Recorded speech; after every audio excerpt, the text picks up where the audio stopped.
dari pihak aku nih kok ada yang belum bisa menerima gitu. Saya nggak menyalahkan sih. Jadi itu adalah pilihan dan hak mereka gitu.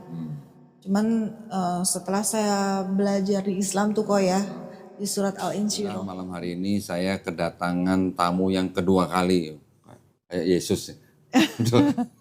Assalamualaikum, C. Christine. Waalaikumsalam Kak Dondi. Alhamdulillah sehat ya. Alhamdulillah Nah, sehat. ini seperti yang kita ketahui ya, ini mantan pendeta GPI ini, Masya Allah. Sekarang sudah Muslim ya. Sehat ya, C ya. Kabarnya gimana? Ya banyak Oh, kaget-kagetnya. banyak kaget.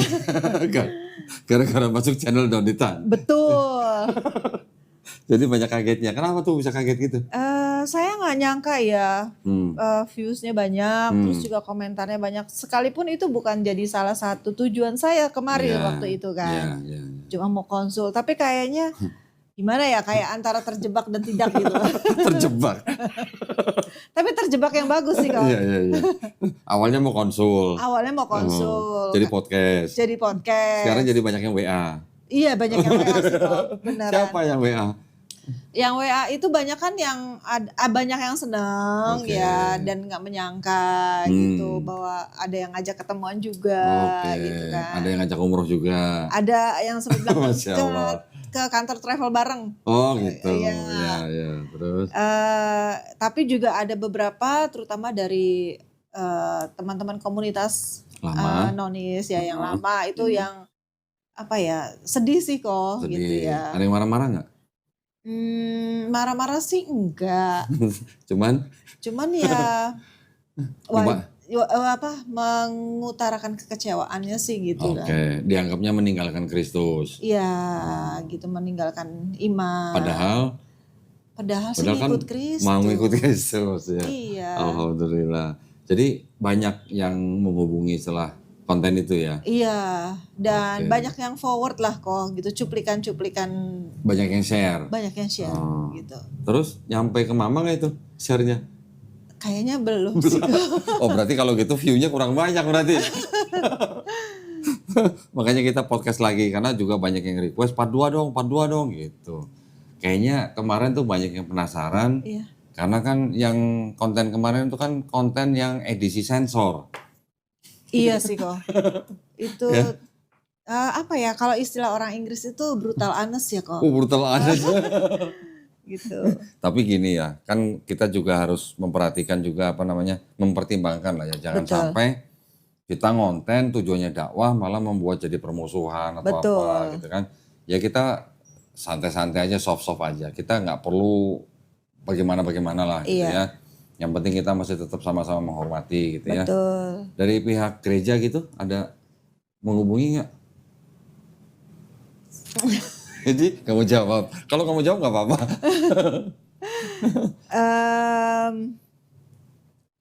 Ya ada. Cuman saya menjelaskannya bahwa saya pun juga tidak pernah menyangka gitu bahwa suatu saat saya menjadi seorang mualafah ya. Gitu. Itu mendapatkan hidayah itu menurut saya itu suatu hal yang privilege dan bukannya hal yang dibuat-buat. Dan kalau saya ada sampai sekarang seperti ini, itu adalah journey kehidupan saya sih, kalau gitu. Itu namanya menjemput hidayah ya. Menjemput hidayah. Iya. Apalagi kemarin kan waktu cerita pertama kan, kalau Ci Christine kan malah mengucapkan sebuah kata yang nggak pernah tahu artinya apa. Betul. Ya, dari kata hayakallah itu ya. Betul. Ternyata gara-gara konten itu pertama, banyak penonton searching di Google apa artinya hayakallah gitu. Oh iya. Banyak yang cari, ternyata Masya Allah artinya sangat baik. Ya. Alhamdulillah. Itu adalah, ada yang bilang bahwa itu adalah sebenarnya doa yang biasa diucapkan untuk orang lain. Supaya orang itu panjang umur, langgeng, dan segala macam. Masya Allah ya, itu juga, saya sendiri juga baru dengar ada orang menuju ke Islamnya tuh pakai kata hayakallah itu juga baru dengar kemarin. Nah itu ternyata dialami oleh Ci Christine dan Ci Christine sudah mengalami lah ya istilahnya perjalanannya ketika masuk Islam, terus kemudian bagaimana memulai Islamnya gitu ya. Iya. Gimana, berat nggak? Itu ketawa, ditanya berat nggak? Oke, jadi setelah saya mempelajari yang Hayakallah menerima kata-kata itu, ternyata ini menurut pendapat pribadi saya ya, bahwa itu adalah salah satu perjalanan siklus manusia gitu. Bahwa yang melanggengkan rezekinya kita juga adalah Allah, tapi nggak selalu bahwa kita itu menerima something yang enak-enak menurut manusia gitu, karena Allah juga kan berkata bahwa Dialah yang memperbaiki hidup kita gitu. Ketika hidup kita diperbaiki nggak mudah ya toh gitu loh. Ada kebiasaan-kebiasaan buruk yang harus dirubah dan digantikan dengan kebiasaan yang baik. Gitu. Lalu juga dibuat lebih mendekat. Biasanya kalau manusia untuk mendekat kepada Allah itu kan tunggu kejedot dulu ya. Ya, tunggu kejedot dulu. Biasanya tuh pas udah kejedot nyari-nyari deh. Tunggu blackout dulu ya. Iya, itu dia. Kenapa dia ketawa dengan blackout ya? Berarti pernah blackout tadi berarti. Pernah blackout gitu. Mati lampu kok. Oh, mati lampu. Iya. Blackout mati lampu. Gue iya aja dah daripada benjol. Terus? Dan abis itu juga Allah yang membuat hati kita senang gitu. Jadi awalnya waktu masuk ke mendalami tentang Islam ini, as if gitu ya, kok sepertinya ada yang namanya ujian, ada yang namanya cobaan gitu. Kok nggak semudah seperti kita nyebutin syahadat ya kok ya? Nggak semulus-mulus gitu. Nggak semulus-mulus gitu banget gitu loh. Nah, kata-kata ketika saya menghadapi ujian dan cobaan yang di dalam kehidupan itu, janji yang saya pegang waktu saya mendengar Hayakallah itu, saya menganggap bahwa itu adalah kata-kata yang sifatnya divine word yang membuat saya kembali kepada fitrah saya. Jadi itu yang saya pegang gitu, biarpun nggak mudah. Keren ya, udah bisa bilang kembali kepada fitrah saya, itu keren banget loh. Ya benar, karena nggak semua muslim juga paham kadang-kadang. Ngakunya muslim tapi nggak tahu fitrahnya muslim itu apa gitu. Kadang-kadang ya, nggak semuanya. Tapi alhamdulillah si Christine ini kemarin juga ya walaupun dengan takut. Iya. Tapi sekarang udah ngadepin kan. Betul. Semua orang pasti ada takutnya sih. Iya. Semua orang pasti ada takutnya. Tapi ketika orang takut itu berani menghadapi, dia jadi pemberani.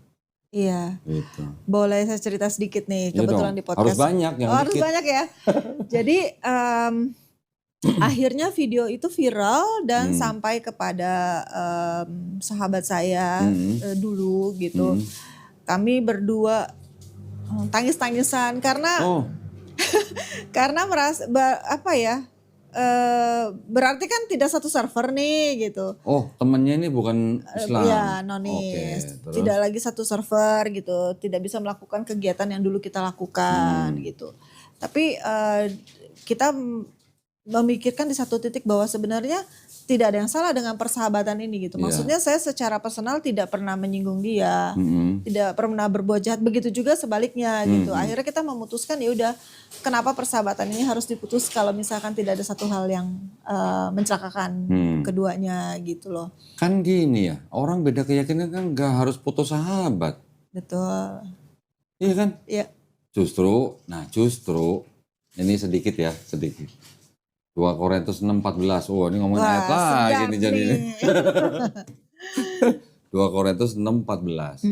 Itu kan jangan kamu merupakan pasangan daripada orang yang tidak percaya. Iya. Tapi tafsir daripada ayat itu, yang tafsir full life kalau nggak salah. Tahu kan full life ya? Iya. Bahwa orang Kristen itu tidak boleh berteman karib. Tidak boleh bermitra usaha. Bahkan golongan rahasia. Bahkan kencan. Bahkan menikah dengan orang tidak percaya. Berarti kalau menurut tafsir itu orang Kristen sebenarnya tidak boleh berteman dengan orang selain Kristen. Baru tahu kan? Iya, baru tahu saya. Pendetanya dulu kemana aja pendetanya? Itu pasti nggak pernah diomongin di gereja. Nah itu ada tafsir begitu. Jadi maksudnya teman yang Kristen itu harus kasih paham bahwa kalau di Islam kita boleh berteman dengan siapa saja. Bermuamalah dengan siapa saja boleh. Nggak ada larangannya, tapi yang penting kita tetap menjaga akidah kita. Betul. Tuh. Itu sampai tangis-tangisan berarti kayak orang perpisahan gitu. Sedih sih, Sedih. sedih karena kan kita benar-benar close friend ya kok. Cuman akhirnya kita sampai pada kesimpulan untuk saling menghormati dan menghargai perjalanan spiritual kita gitu masing-masing gitu. Sambil saling mendoakan yang terbaik aja sih. Gitu. Tapi kan masih tetap berteman kan? Masih dong kok. Masih. Iya. Ya alhamdulillah, kan kita kan justru berteman dengan orang yang bukan Islam kan malah diharapkan kita juga bisa membawa rahmatan lil alamin buat mereka. Bukan menginjili ya, bukan menginjili loh. Membawa akhlak Islam kepada setiap orang kan itu sama juga kita menyebarkan rahmatan lil alamin pada setiap manusia yang lain. Terus klien gimana klien?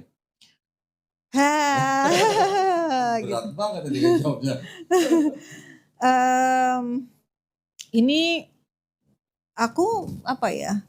Mereka punya satu hak masing-masing sih ya untuk menentukan kepada siapa mereka bekerja sama gitu ya. Nah kebetulan aja mungkin dari pihak aku nih kok ada yang belum bisa menerima gitu. Saya nggak menyalahkan sih. Jadi itu adalah pilihan dan hak mereka gitu loh. Cuman setelah saya belajar di Islam tuh kok ya, di surat Al-Insyirah. Widih, mantap. Coba bacain. Aku belum bisa bahasa Arab. Ya ini ya intinya bahasa Indonesia gini, setelah kamu bekerja melakukan sesuatu, lakukanlah lagi pekerjaan sesuatu dengan kualitas yang sama baiknya gitu. Itu di ayat yang sesudah Inaka usri yusra. Gitu. Terus? Iya, jadi di situ saya juga belajar gitu bahwa jadi seorang mualafah itu atau semua orang muslim tuh nggak boleh yang namanya nggak ada kata malas ya kok gitu. Karena itu diperintahkan sama Allah bahwa kita tuh harus produktif dan bermanfaat gitu buat banyak orang. Itu jadi kan sekarang ini apa namanya manual booknya udah ngomong kayak gitu ya. Artinya ya udah saya harus seperti itu. Terus jelas loh ya. Iya. Di manual book jelas ya. Jelas. Gak boleh males ya. Gak boleh. Kalau ada yang masih males gimana? Gak perlu bertobat ya kok. Sama ini kok saya juga belajar tentang dulu saya bangga banget kalau misalkan saya bisa melakukan multitasking gitu ya. Ternyata di Quran juga tuh kok. Ada. Iya saya dulu kalau kerja tuh bisa dari pagi sampai malam gitu. Ternyata di Quran kan dibilang kalau siang itu buat bekerja, kalau malam itu buat beristirahat gitu. Jadinya buat kemungkinan nih orang-orang yang lagi dengerin ya. Kalau kita melakukan apa yang Quran itu bilang berarti sehat. Juga nggak ada yang terlalu overthinking, terus akhirnya insom gitu loh. Karena ya memang sudah diatur gitu. Gue malah belum bisa 100% dong ngikutin itu. Apanya? Itu ayat itu tadi. Pas. Buat istirahat, malam buat siang buat kerja, malam buat istirahat. Karena kadang-kadang gimana ya? Ya memang tuntutan kita sendiri yang harus ngatur ya. Nah bagaimana kita ngaturnya itu yang gue belum masih gimana gitu lah. Saya pernah dengar satu YouTuber ya kok ya. Jadi dia itu ngatur kehidupannya. Kalau yang dulu saya itu berpikiran hari itu dimulai ketika pagi hari kan. Ternyata sebenarnya adalah sesudah maghrib ya kok. Jadi kita review apa-apa yang kita kerjakan buat besoknya. Dan begitu pagi sesudah tahajud itu paling the best kok. Iya. Itu adalah waktu apa? Kita jadi ngomongnya ngelantur nggak apa-apa ya? That's the best. Begitu abis tahajud, terus kita udah selesai sholat subuh, terus kita refresh mandi gitu ya. Itu merupakan productive working hour untuk kita bisa deep work tanpa terganggu dengan layar ya, monitor gitu. Di situ seringkali banyak banget ide-ide yang bermunculan yang sifatnya itu kreativiti itu keluar gitu loh. Karena pagi pas kita tahajud dan kita subuh itu benar-benar hati kita dengan tubuh yang fresh, hati kita terbuka untuk mendengar apa yang tadi Koko bilang tuh Kolbu, ya. Sesuatu yang diberikan sama Allah kepada kolbu kita itu kita jadi lebih jelas mendengarnya. Apa aja kan kita bisa tanya sama Allah ya kok. Termasuk di dalam pekerjaan kita apa yang kita harus buat gitu, kreativitas apa atau dobrakan apa di dalam usaha. Sering kali dikasih tahu lewat itu gitu. Iya kok. Ini bentar lagi jadi ustazah ini. Ini bentar-bentar udah bisa ceramah ini. Biasa khotbah, sekarang insya Allah ceramah ya. Gitu ya kan. Keren. Nah cerita dikit, kemarin kan waktu habis podcast itu kan, ya karena dari Ahwat gitu kan, saya kemarin kan memang berniat memperkenalkan dengan Ahwat-Ahwat juga, dari mualaf-mualaf yang aktif gitu lah. Iya. Saya kirimlah link video itu ke salah seorang teman saya namanya Kristi. Dia juga mualafah gitu kan. Siapa tahu bisa ikut kegiatan dia karena kan dia sudah sekarang punya banyak anggota gitu loh. Ternyata ketika saya kirim ke Kristi, dia jawab ke saya, ini worship leader gua kok katanya. Udah komunikasi. Udah, ya akhirnya sering banget tuh jadi bahan candaan kalau gitu. Dibilang gini, kita nih dulu nih satu seperguruan dunia persilatan. Ya. jadi sering jadi candaan dan saya senang banget kok. Terima kasih banget gitu. Akhirnya saya menemukan komunitas yang dimana ya teman seperjuangan sih jadinya kok. Hal-hal yang dulu saya nggak bisa tanya, saya bisa tanyakan gitu. Dan mereka sangat welcome. Gitu. Alhamdulillah. Nanti kalau mereka bikin kegiatan ikut aja. Iya. Tahu bisa meluaskan jaringan. Makanya salah satu kunci keberhasilan dalam Islam adalah apa? Silaturahmi. Iya ya kok ya. Iya. Makanya kan itu pesan kelihatan sederhana tapi itu dalam sebenarnya. Dengan silaturahmi itu nanti bisa ada kunci apa aja, kunci pintu rezeki apa aja bisa kita terima nggak disangka-sangka. Amin. Gitu. Iya. Sama saya mengucapin terima kasih nih. Seperti Kak Doni juga pernah bilang di podcast sebelumnya bahwa dan memang benar loh, saya merasakan banget manfaatnya. Saya dikirimi guru ngaji ke rumah. Masya Allah, ya.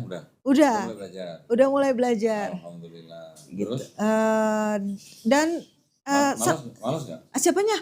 Sayanya? Ya, yang diajarin. harus rajin sih kok. Kan udah nggak boleh malas-malasan. Kita kan memang maksudnya gini. Kok kalau ketika kita mendapatkan hidayah, terus kita mulai menggali dan itu tuh nggak pernah berhenti gitu. Jadi dari sini terus kita lucu, oh ini artinya ini artinya ini gitu loh. Kalau dulu aja maaf dulu khotbah aja sampai harus ngedigging ini bahasa Ibraninya apa gitu. Masa sekarang nggak mau gitu. Dulu ngedigging bahasa Ibrani, sekarang diajarin Iqra ya harus dong ya. Harus gitu. Yang nentuin waktu untuk belajarnya kan Kristen sendiri kan? Hari apa, jam berapa kan? Iya, betul. Guru kan tinggal ngikutin doang. Iya. Nah, berarti gak bisa kabur kan? Gak bisa kabur. Makanya terima kasih banget loh kok. Iya. Itu dari Yayasan Garda. Iya. Ya, itulah yang bisa dilakukan buat para mualaf. Karena apa? Karena kalau kita yang mengadakan kajian buat mualaf itu, terus kita undang untuk datang ke sebuah tempat, belum tentu gampang datangnya, karena ada kesibukan ini kan. Makanya kita bikin kajiannya itu bukan untuk yang kajian-kajian yang istilahnya rutin untuk belajar Iqra. Kalau yang Iqra tuh memang lebih bagus dengan cara yang private gitu. Iya. Kalau private itu akan jauh lebih cepat. Iya. Gitu ya. Alhamdulillah udah berapa kali datang gurunya? Besok keempat. Iya. Waduh. Jadi mudah-mudahan cepat bisa baca Quran ya. Amin. Nah gitu ya. Teman-teman udah. Terus keluarga nih sampai sekarang belum ada tahu? Belum kok. Belum dapat waktu yang tepat gitu buat ngasih tahu? Iya. Kayaknya the biggest fear yang mualaf hadapin itu sebenarnya lebih kepada keluarga ya. Gitu loh. Ya semoga Allah menyediakan waktu yang tepat supaya saya bisa bercerita gitu tentang kemualafan saya. Dan waktu kemarin yang waktu sahabat saya tahu gitu setelah nangis-nangisan ya pas saya sholat ya. Allah tuh mengalirkan di dalam batin saya itu ada rasa satu ketenangan. Kalau bisa digambarkan, dianalogikan tuh seperti air sejuk gitu ya, yang mengalir di dalam hati saya. Terus saya bilang gitu, ya Allah terima kasih ya. Jadi paling nggak ada satu kelegaan di mana saya udah merasakan yang namanya bebas beribadah di depan teman saya gitu loh. Yeah. Terus? Ya, jadinya Allah itu bisa mengubah apa yang kita takutkan itu menjadi satu keberkahan sih Kak, gitu. Gini ya, Cik Christine ya, saya mungkin bisa sharing juga dikit ya. Di Quran surat Al-An'am ayat 125. Ketika Allah SWT mengizinkan orang untuk menerima Islam, untuk beriman, Allah akan menjadikan orang itu dadanya lapang untuk belajar Islam. Seperti yang sekarang mungkin Cik Christine sedang rasakan nih. Tapi ketika Allah mengizinkan orang untuk tidak beriman atau tersesat, Allah akan membuat orang itu dadanya sesak dan sempit seperti mendaki langit. Kurang oksigen dong. Padahal 1500 tahun yang lalu, siapa yang tahu kalau kita ke atas oksigen makin lama makin tipis? Betul. Ya. Ajaib ya Quran. Coba. Iya. Itu 1500 tahun yang lalu udah ada ayat begitu. Padahal orang tahu makin tinggi, oksigen makin tipis baru abad 17. Coba, apa mungkin itu karangan manusia? Apa mungkin itu karangan Nabi Muhammad SAW? Nah, sekarang si Christine nih kan sudah diizinkan nih untuk beriman nih. Sekarang dibukakan, dilapangkan hati untuk belajar Islam. Nah, makanya nanti jangan bolos. Jangan bolos ya, harus rutin. Kuncinya kalau belajar Iqra itu pengulangan. Dengan sering mengulang pasti cepat bisa. Apa yang ditakutin? Sorry gini. Kalau tadi Cik Christine bilang keluarga belum tahu, berarti videonya belum viral. Lah buktinya keluarga belum tahu ya. Iya dong. Belum kali ke Kodondi. Enggak, bukan maksudnya kan belum apa namanya belum viral banget lah gitu. Tapi apa yang ditakutin Cik Christine kalau misalnya orang tua tahu? Padahal kalau udah berani podcast kan berarti udah siap ya orang tua tahu ya. Iya, apa ya? Bingung juga kenapa waktu itu saya nekat ya. Orang cuma pengen konsultasi. Podcastnya udah kelar baru bingungnya belakangan. Habis itu tiba-tiba beneran viral. Kan saya juga nggak menyangka ya. Iya. Jadi viral gitu dan lebih disebarluaskan baik lewat orang nge-share. Lewat WhatsApp juga gitu loh. Iya. Ya sudah, maksudnya itu sudah terjadi gitu loh. Nah saya tinggal menunggu waktunya yang dari Allah aja untuk bisa ngomong ke mama gitu. Nggak pengen mendingan Cik Christine yang ngasih tahu orang tua daripada orang tua nanti tahu dari orang lain. Iya, saya lagi menunggu waktu yang tepat untuk berani ngomong gitu. Oke. Karena pastinya saya juga harus menyiapkan, pasti akan ditanya-tanyakan. Iya. Dan itu saya harus menyiapkan jawaban-jawaban yang tepat guna lah. Sambil menunggu waktu yang tepat, kan waktunya belajar tuh. Iya. Nah, nanti ketika sampai pada waktunya harus ngasih tahu kan paling tidak sudah ada ilmunya. Iya. Nah, saya tuh sempat dengar, bukan sih baca di komen ya, bahwa ini buat orang yang menyaksikan YouTube juga,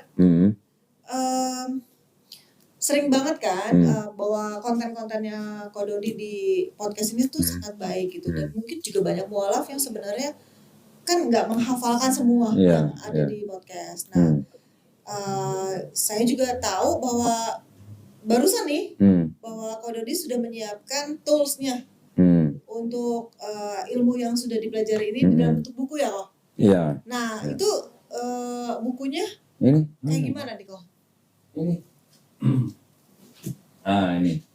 Ini bukan promosi, bukan apa ya, ini memang bukan, ini mendadak orang saya yang tanya.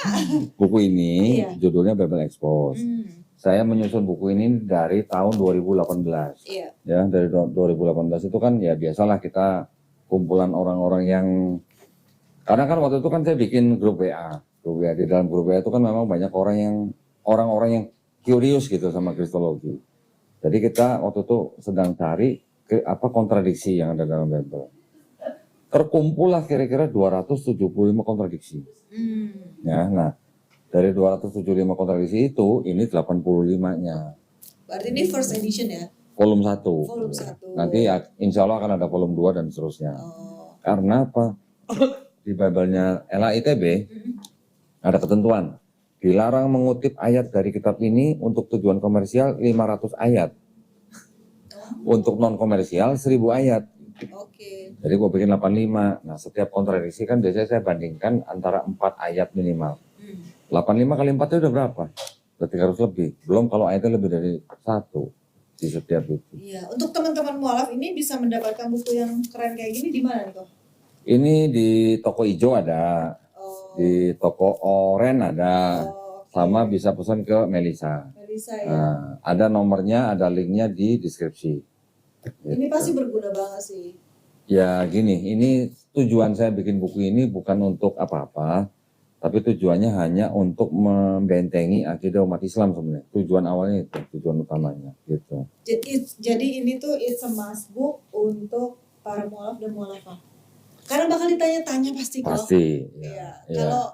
Kalau nggak belajar dari kitabnya sendiri terus bagaimana gitu. Ya. Dan ini enaknya karena udah dirangkum, kok jadi saya yang promosi. Iya nggak apa-apa, nanti gue bayar nih kayaknya nih. Ini mentang-mentang usahanya digital marketing nih. Enggak sih, bener kok. Ini sangat membantu gitu. Dan ini bisa dikirimkan ke seluruh Indonesia kan? Ke Malaysia aja nyampe. Oh ya? Iya. Wah. Iya, Mel yang ke Belanda, jadi nggak Mel kirim Belanda? Oh enggak. Oh Singapura ya. Ke luar negeri bisa kok, sekarang bisa pakai JNE kok. Oke. Gue sebutin JNE nggak apa-apa. Oh iya. Walaupun gue nggak di endorse sama JNE. Nggak apa-apa, gue sebutin JNE bisa nyampe kirim ke Malaysia. Dan murah. Kenapa JNE gue sebutin? Kenapa? Karena JNE itu Masya Allah, mereka tuh program untuk Islamnya juga luar biasa. Oh. Bangun masjid di mana-mana. Wow, keren sih. Karyawannya udah sekian tahun naik umroh. Wah. Berangkat umroh bukan naik umroh. Iya. Saya udah pernah ketemu sekali dengan ownernya. Masya Allah. Keren banget. Jadi memang harus saling bersinergi. Iya, bahkan waktu itu saya sama Kohani, kita mau kirim Quran ke daerah-daerah terpencil. Ya. Pernah kan beberapa kali lah. Pertama kali saya ke JNE dikirim ke daerah mana waktu itu ya? Di Riau. Di Riau. Ongkos kirimnya 13 juta. Gue sebutin aja nih, 13 juta. Fully covered by JNE. Wow. Ya. Kirim lagi ke waktu itu ke daerah NTT. Ditimbang. Berapa? 43 juta. Fully covered by JNE. Masya Allah. Keren ya. Alhamdulillah. Itulah jihadnya JNE. Oh iya. Jadi kita apa-apa saling bantu aja. Jadi gue nggak canggung-canggung kalau gue sebutin JNE di sini gitu. Karena kita pernah dibantu sama JNE untuk berdakwah gitu. Ya saya yakin channel ini tuh juga bukan cuman membantu orang-orang yang mencari kebenaran gitu ya kok ya. Tapi lebih kepada kerjasama persaudaraan seperti yang Mbak tadi kok sampaikan gitu. Betul. Nah, apalagi nih kok yang bakalan kira-kira memajukan entah itu komersil ataupun bukan ya, tapi saya melihatnya bahwa channel ini tuh bermanfaat gitu. Mendidik banyak orang. Kita belum tekan kontrak loh. Belum tekan kontrak udah promosiin channel. Begini kan, mendidik banyak orang soalnya yang nonton itu bukan cuma yang non Islam ataupun yang Islam juga banyak. Terus yang pengen mualaf dan mualafah kayak kita juga. Kenapa kok? Karena jujur aja seringkali tuh seorang mualaf atau mualafah godaannya itu kan sangat besar ya.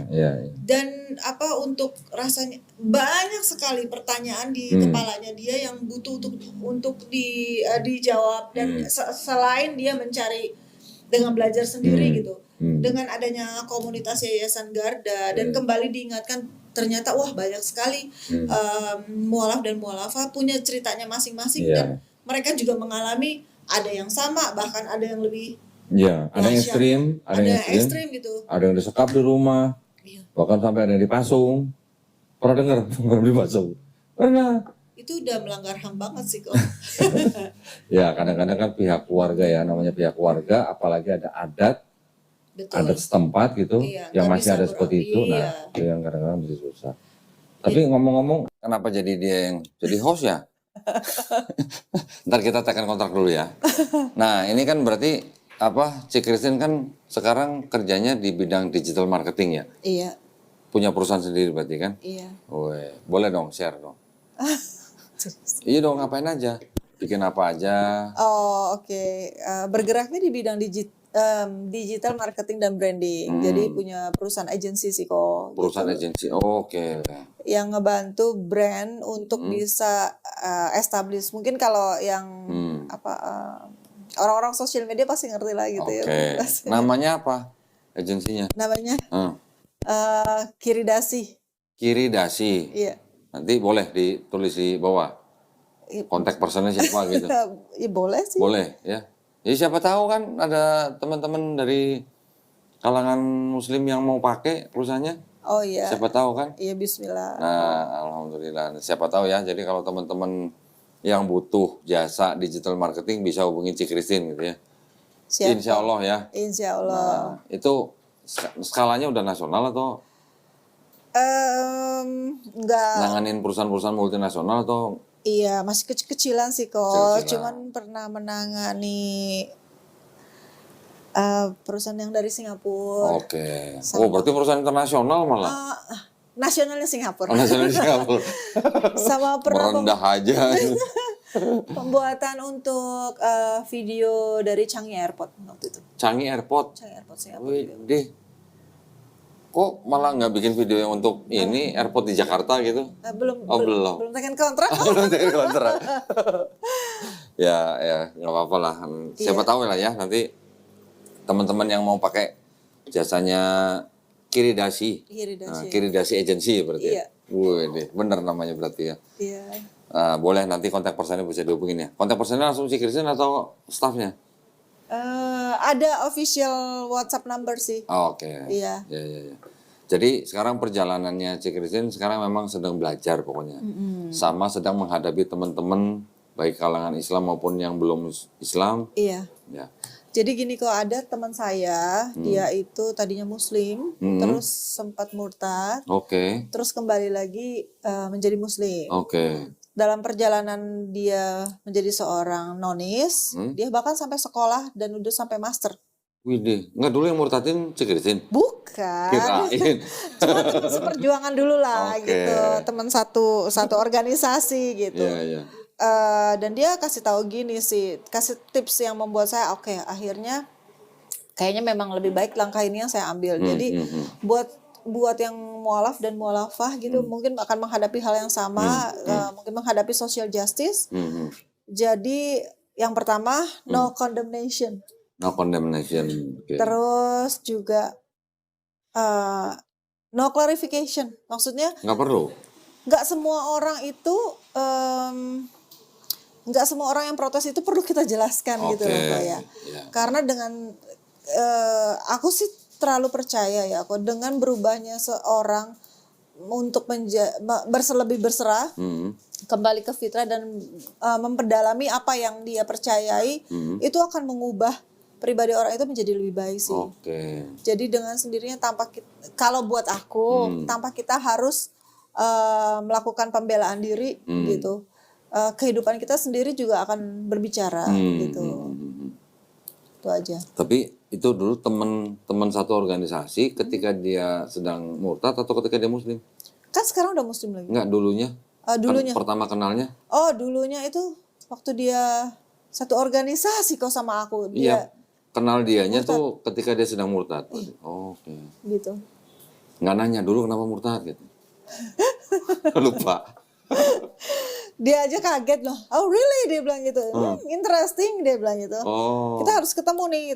Tapi udah cerita panjang lebar ya udahlah. Pokoknya cukup aja waktu itu cukup kita teleponan, dia juga ngerasa wow nggak nyangka ya gitu. Karena dia tahu sepak terjang aku kok dulu kok gimana gitu loh. Maksudnya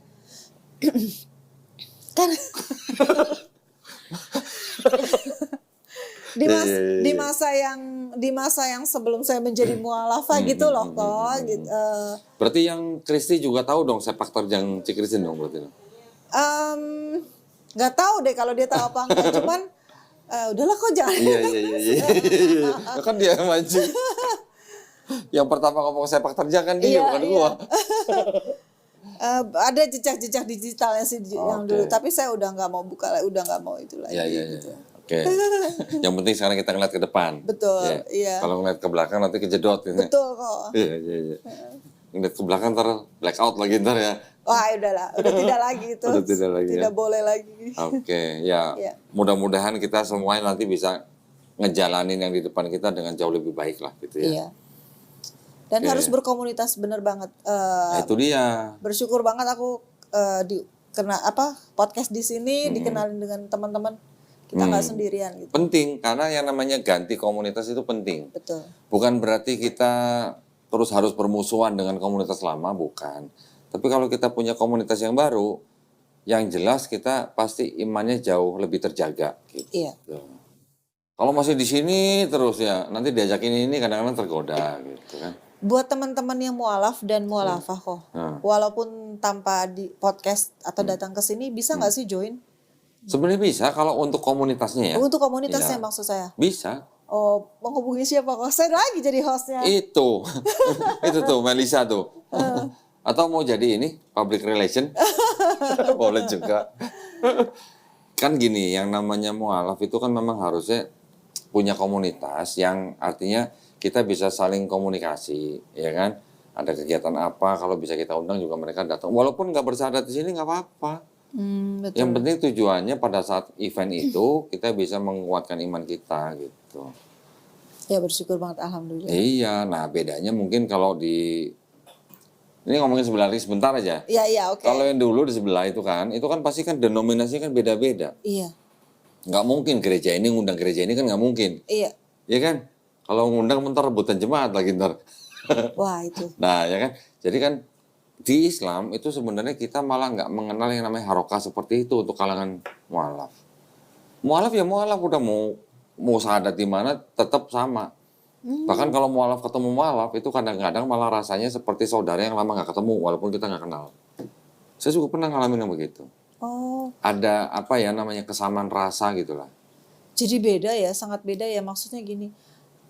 Dia mau memberikan zakatnya kemanapun, dipakai kemanapun, iya. Enggak, iya. Bukan kepada sebuah institusi atau kepada sebuah lembaga atau lembaga tertentu gitu. Zakat itu bisa kemana-mana.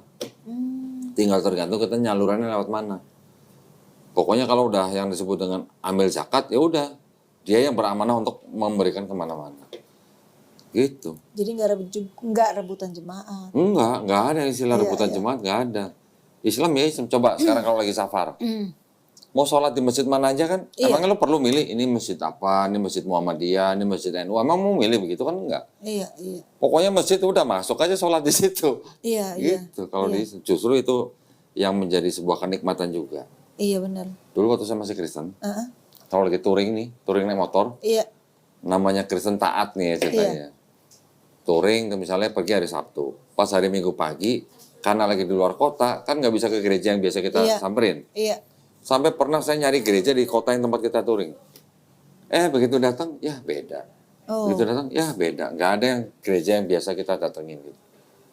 Kan masalah juga berarti. Iya. Nah, belum lagi nanti jam kebaktiannya. Berarti enak banget ya setelah kita menjadi Muslim itu justru kita merdeka ya kok. Iya. Dibebaskan untuk benar-benar bisa. Saya pakai terminologi yang dulu boleh bersekutu dengan Tuhan kita, gitu, dengan lebih bebas. Oke, masih masuk, masih boleh. Ya artinya kan kalau di Islam kan kita kan mau beribadah itu tempat itu bukan jadi halangan. Iya. Tahu yang namanya masjid itu artinya apa? Tempat ibadah, bukan?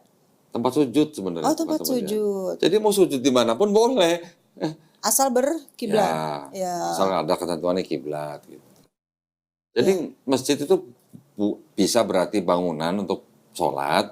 Tapi masjid artinya itu sebenarnya di seluruh bumi itu bisa jadi masjid. Pokoknya asal kita bisa sujud aja. Tempat yang baik ya. Iya. Gitu. Ngomong pernah lihat apa video atau film atau foto orang bisa sholat di mana aja bahkan sampai di atas mobil taksi. Belum kok. Pernah? Ya kan Anda begitu? Ada. Iya, tadi mau nanya apa tadi? Enggak, nanti ini bisa dikatakan ya. Ngomong apa lagi yang seru gitu loh. Ya udah apa dong? Mau ngomongin gereja nggak berani lagi. Masalah Iya. teman kan tadi udah, masalah Iya. kantor udah, orang tua udah. Sebenarnya suruh ngomongin gereja. Takut nanti diprotes sih kalau. Enggak, maksudnya ngomong ini bukan ngomong yang sampai dalam-dalamnya. Apa nih mau ngomong apa? Dulu pengalaman dulu waktu penginjilan gimana? Itu yang paling pengen didengar orang tuh itu sebenarnya. Oh, oke. Aku tuh kan sebenarnya bukannya penginjil misionaris gitu ya. Evangelis. Bukan evangelis ya. Jadi lebih ke dulu tugas aku itu kan kemarin aku cerita udah dari Asyir sampai guru sekolah minggu, Yeah. terus youth pastor, youth pastor, terus ke kepala bidang profetik yang membawahi tim pujian dan tim pujian penyembahan dan pendoa gitu. Terus udah nggak ada lagi sampai di terakhir itu ya kabid dan co-pastor wakil gembala gitu kan. Nah kalau untuk masalah penginjilan itu bukan kita yang terjun langsung, cuman di dalam prosesnya itu saya beberapa kali bahkan saya pernah cerita nggak ya kemarin saya bahkan ke Aceh kok. Oh belum. Nah ini boleh nih. Coba pendeta ke Aceh ngapain pengen denger nih. Nah ini. Iya. Jadi kan di Aceh juga ada gereja ya waktu Iya. itu. Jadi kita kunjungan ke sana Ke kota gitu. Banda Aceh atau ke tempat daerah? Ke Acehnya. Banda Acehnya. Ke Banda Acehnya. Terus? Gitu loh. Ke gereja di sana sih. Jadi sebenarnya seperti istilahnya pertukaran mimbar gitu loh. Oke. Waktu di sana turun dari pesawat pakai hijab nggak? Enggak kok. Oh enggak ya. Wah itu diliatin orang banget. Iya. Aneh sendiri saya. Terus? Ya udah, tapi lebih kayak berkunjung ke gereja aja di situ gitu. Terus karena pendoa ya, jadi berdoa di menara doanya di Aceh sana gitu. Terus nggak ke pedalamannya. Enggak. Nah, pernah juga pelayanan ke orang miskin sih lebih sering. Di mana? Di Jakarta pernah, terus di Surabaya juga. Kalau ke Batam itu lebih kayak ke KKR sih. KKR Batam. Iya, KKR. Ikut penyembuhan berarti? Sebenarnya lebih kepada kebaktian kebangunan rohani itu nggak selalu kesembuhan, maksudnya secara fisik, tapi juga sering mendoakan lah. Termasuk di salah satunya kayak pelepasan gitu loh kok. Oke. Kan karena worship leader nih. Aku bukan worship leader, kagak bisa nyanyi. Terus? Apa ya bilangnya ya? Khotbah, berarti khotbah. Iya saya khotbah, dengan jadwal tertentu. Saya juga bertugas untuk mengatur jadwal orang-orang yang berkhotbah di gereja. Oh, yang ngatur jadwalnya. Iya, termasuk juga yang misalkan ada khotbah yang dari luar negeri gitu loh. Oke, termasuk yang transfer nggak? Itu bendahara Oh, sih. bendahara. Kirain yang ikut transfer. Oh, termasuk kalau ada pengkhotbah dari luar negeri. Iya, dari Amerika, India. Jadi penerjemahnya ya. Iya, saya juga kalau lagi nggak ada penerjemah, saya ikut menerjemahkan. Berarti rutin itu? Apa? Kalau pengkhotbah yang dari luar negeri itu memang rutin diundang? Iya, kan kita kadang suka berafiliasi juga kok. Oke. Iya. Itu kalau pengkhotbah dari luar negeri datang, biasanya di gedung, bukan di gereja yang biasanya, di gedung ya biasanya. Jadi, sebagai penjadwal ya, ada tim hospitality. Terus make sure jadwalnya dia itu full. Jadi antara pelayanan di gereja juga pelayanan di tempat-tempat gereja lain gitu. Nah kalau misalkan kita mau bikin kayak KKR, tergantung dari size-nya gitu loh. Tergantung dari dananya juga. Jadi mau nyewa tempat yang sebesar apa dengan kapasitas berapa gitu loh. Ngomong-ngomong soal dana, berarti galang dana nggak? Iya. Ya nggak apa-apa, ini kan fair-fairan aja. Kita di Islam juga galang dana, nggak ada masalah. Ya berarti sama lah ya. Sama. Ngomongin perpuluhan? Jangan ya. Itu sangat sensitif. Sangat sensitif. Iya. Ya udah. Berarti apalagi kira-kira mau diceritain? Udah ya. Udah mau sejam sih. Iya. Cukup sebenarnya. Cukup iya. Nanti kan juga ada editing-editingnya. Iya. Ada apa lagi yang mau diceritain? Udah kok. Struktur organisasi udah cukup, nggak usah. Apa organisasi? Nggak perlu lah ya. Jangan terlalu sensitif lah. Oke, berarti boleh dong. Apa? Pesan lagi nih. Aduh. Iya namanya tamu kan harus kasih pesan dong. Apa pesan kue tiaw, apa pesan mie ayam? Apa ya pesannya untuk apa nih yang sudah mualaf? Ya dua-duanya, yang belum muslim. Atau pesan buat mamanya lagi? Ma, Kristen udah muslim mah gitu dong. Apa namanya untuk yang para mualaf ya itu tadi. Bagus ya cari komunitas ya. Iya harus mencari komunitas dan pasti ada entah itu dari suara-suara yang mencoba menuduh gitu loh. Jangan merasa tertuduh. Dan mungkin ada beberapa pihak yang tidak perlu untuk dijelaskan karena waktu akan menjawab dengan sendirinya dengan perubahan hidup kita. Terus apa lagi? Tadi bagus tuh tadi contohnya. Kalimatnya tadi apa? No clarification. No condemnation. No condemnation, no clarification. Condemnation sama no clarification. Udah dua itu ya. Iya, jadi nggak usah ada merasa tertuduh karena kan biasanya nih kok ketika misalkan kehidupan tidak berjalan dengan seperti yang kita harapkan, suka ada tuduhan mungkin dari social justice yang bilang itulah sebabnya maka kenapa kamu berkhianat atau kenapa kamu berpindah gitu kan buat mereka yang belum mengerti. Gara-gara masuk Islam jadi miskin gitu ya. Iya. Ada begitu ya? Ada mungkin yang kayak gitu. Seperti as if gitu kayak dikutuk gitu. Jadi tetap kuat, saudara dan saudari seiman sekarang aku tetap kuat dan terus berkomunikasi. Siap, alhamdulillah keren nih pesannya penting ya. Ini khususnya buat mualaf ya. Jadi jangan sampai nggak punya komunitas. Betul. Ya karena kalau tetap di komunitas lama itu beresiko tinggi. Bukan berarti kita harus membenci komunitas lama. Tapi kalau punya komunitas baru yang sama-sama mualaf atau yang di dalam lingkungan Islam itu akan jauh lebih baik. Betul. Ya. Baik, CC nih berarti nih. Pintar ya bahasa Mandarin ya? Enggak sih, cuma tahu itu aja. Kalau khotbah dari Cina gitu terjemahkan pakai bahasa Mandarin? Bukan, saya yang bahasa Inggris kok. Bahasa Inggris. Kalau gua taunya cuma CC doang. Baik, barakallahu fikum ya. Terima kasih banyak atas perhatiannya buat para pemirsa. Mudah-mudahan nih part 2 nih juga tambah menambah iman kita, tambah membentengi akidah kita ya. Buat para pemirsa juga yang ingin mendukung perjuangan dakwah kami, khususnya untuk membina para mualaf, dipersilahkan untuk mengirimkan ke Bank Muamalat dengan nomor rekening Sacap sampai. Udah tahu dia. Alhamdulillah ya atas nama Yayasan Garda Mualaf Indonesia. Dan buat para pemirsa yang ingin konfirmasi bisa ke nomor handphone 0813 9883 7007. Barakallahu fikum, semoga partisipasi para pemirsa diterima di sisi Allah Subhanahu wa taala sebagai amal jariah ya. Amin ya rabbal alamin. Baik, kita pamit undur diri.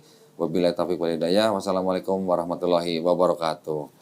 Terima kasih ya teman, karena sering lihat teman sholat, sering lihat teman ngaji. Bulatkan hati untuk masuk ke